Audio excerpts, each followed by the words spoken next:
It was late October, 2021. I had just moved out into my first real apartment.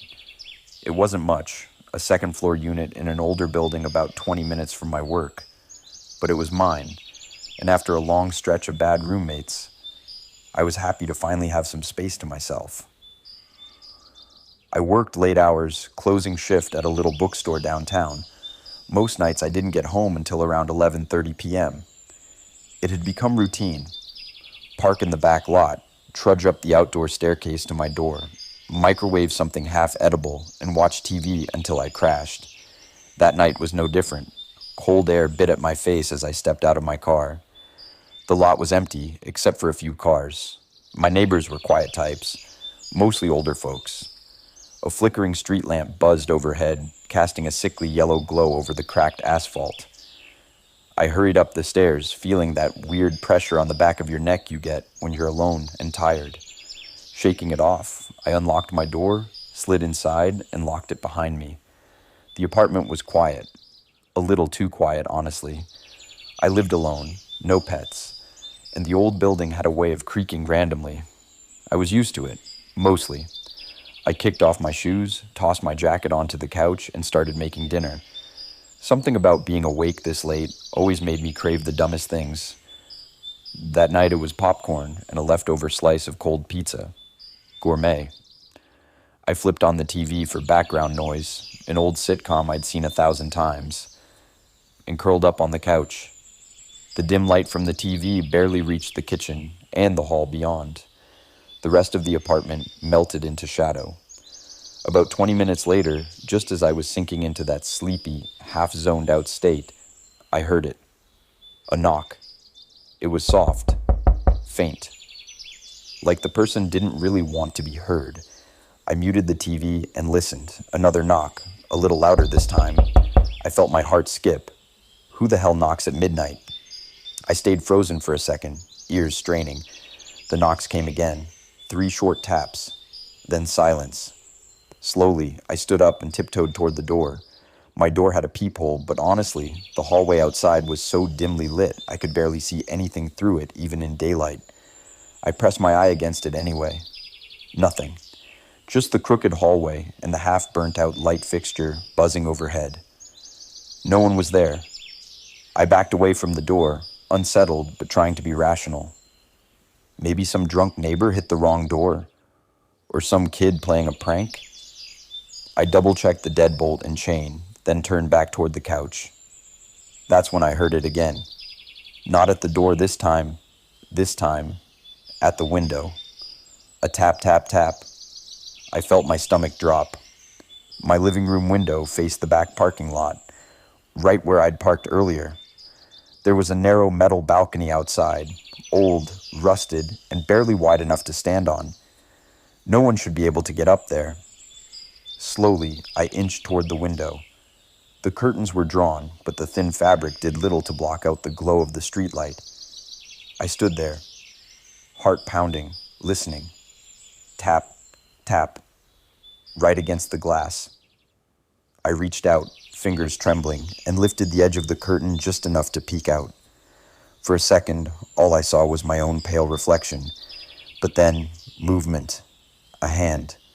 Pale, almost gray in the streetlight. Fingers slowly dragging down the glass, leaving smudged streaks behind. I stumbled back, heart hammering so loudly I could barely hear. I didn't know what to do. My phone was still on the couch. I needed to grab it, call someone, anyone. But I couldn't make myself move. I was rooted there, staring at the shadow behind the curtain. And then, just as suddenly as it started, the tapping stopped. I waited. 5 minutes? 10? Nothing. Finally, forcing myself to breathe, I snatched my phone and dialed 911. The dispatcher answered quickly, calming me down enough to get out my address. A patrol car was already nearby, they said. Help was coming. I sat curled on the floor by the couch, phone clutched to my chest, every light in the apartment blazing. 10 minutes later, a knock at the door made me jump so hard I nearly screamed. "Police!" someone called. "Open up!" I looked through the peephole, this time a blessed sight. 2 uniformed officers standing there. I unlocked the door and let them in, babbling out the story. They were kind but skeptical. One went to check the parking lot, the other took a look around my apartment. The balcony? Nothing there. No footprints, no signs of forced entry. No fingerprints on the window even. The officer told me it was probably a prank. Some teenagers messing around. But I could tell from his voice, he didn't really believe it either. They left after doing a quick sweep, promising to have patrols cruise by the building for the next few nights. I didn't sleep at all that night.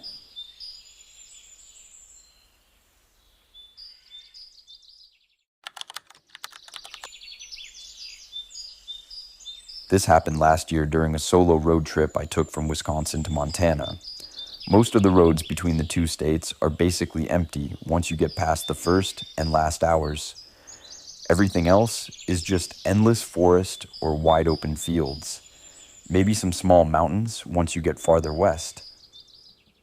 Because of how I'd scheduled everything, I was going to be driving through the night and most of the following day, rather than dragging it into 2 full days and paying for another night in a hotel. I knew it was going to be rough, but I figured it would be worth it. I hit the road around 7 p.m., double-checking that I had everything packed into my car and putting all my snacks, musts, and drinks up front with me. The first hour was just city roads and passing through a few small towns, but after that, it was wide open highway. Hardly any cars around, and not many places to stop, except for a gas station, maybe every 15 or 20 miles. About 2 hours in, I'd only burned through about a third of my tank, but seeing the stops getting fewer and farther apart, I figured it would be smart to top off before heading into the really rural parts. It took nearly 20 minutes before I found a station. It was tiny, just 4 pumps, and the convenience store was closed. No one else around.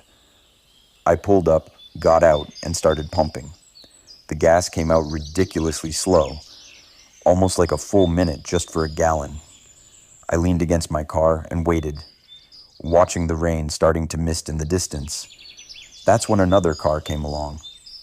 The speed limit was 55, but they were only going 20 or 30.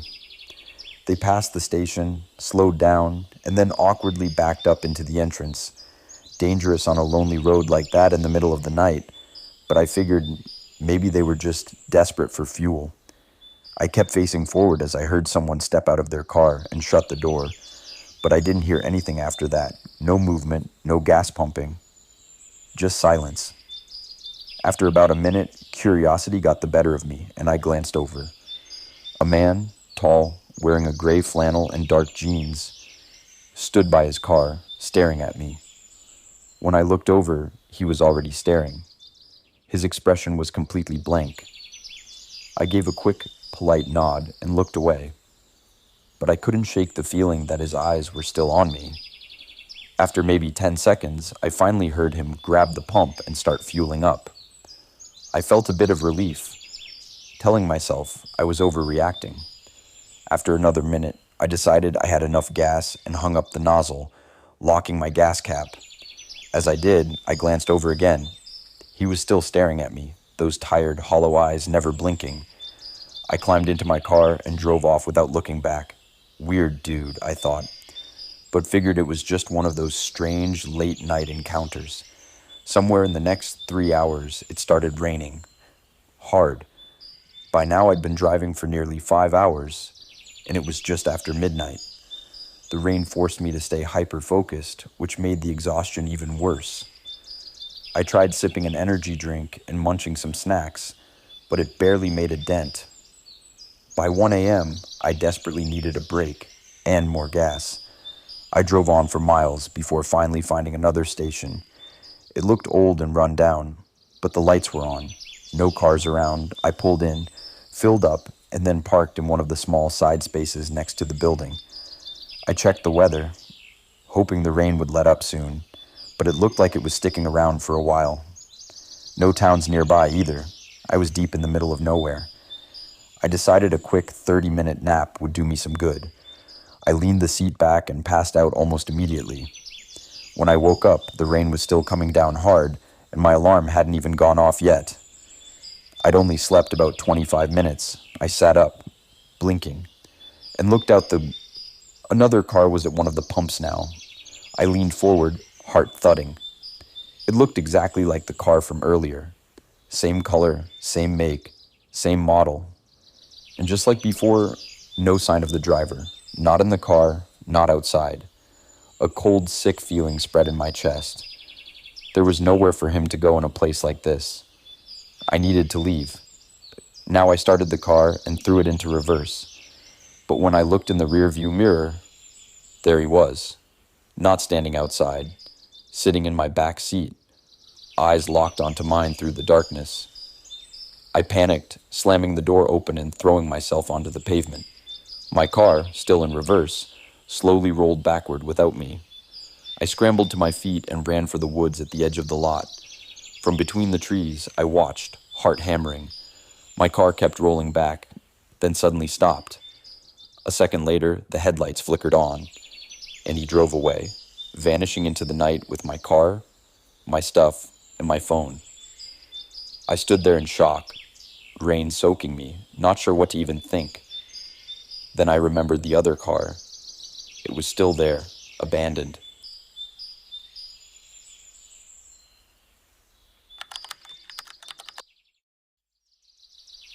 It was 2019. I was a sophomore in college, juggling classes and trying to pay off my car loan. Babysitting 3 to 4 nights a week had become my main side hustle. Most nights were easy, a few hours of mindless scrolling on my phone while kids slept upstairs. For about a month, I had this regular gig watching a 3-year-old boy once a week.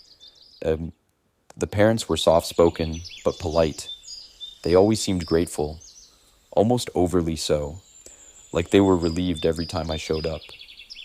They never stayed to chat much, just a quick thank you, a reminder that their son was already asleep, and then they were out the door, usually dressed a little too nicely for a casual night out.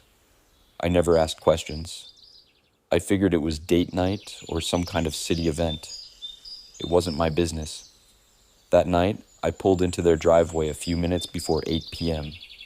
It was late fall, dark by then, and the crisp air carried a damp chill. I grabbed my bag from the passenger seat and walked up to the front door. The parents greeted me briefly, thanked me like usual, and mentioned that their son was already asleep in their bedroom. Within a minute, they were gone.